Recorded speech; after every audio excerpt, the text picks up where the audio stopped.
కార్తీక మాసం కదండి. పరమ పవిత్రమైన మాసంలో కార్తీక పౌర్ణమి రోజున జరిగే జ్వాలా తోరణం చూస్తేనే పాపాలన్నీ తొలగిపోతాయంటండి. ఇది ఒక ప్రత్యేక ఉత్సవం అంటండి. మన పెద్దవాళ్ళు ఈ ఆచారాన్ని మనకి చెప్పటం వెనుక చాలా పెద్ద కారణమే ఉందంట.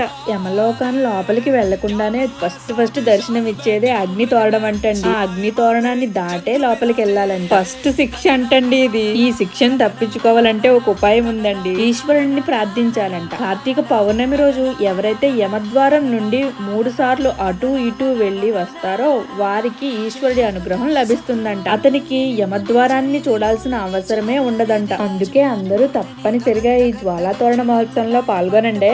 జ్వాలా తోరణం కింద నుండి ఈశ్వరుడి పక్కనే నడుస్తూ, శివ, నేను ఇప్పటిదాకా చేసిన పాపాలన్నీ మంటల్లో కాలిపోవాలి, వచ్చే ఏడాది వరకు ఎలాంటి తప్పులు చేయకుండా ఉంటానని మనసా వాచా కర్మన ప్రతిజ్ఞ చేయాలంటండి.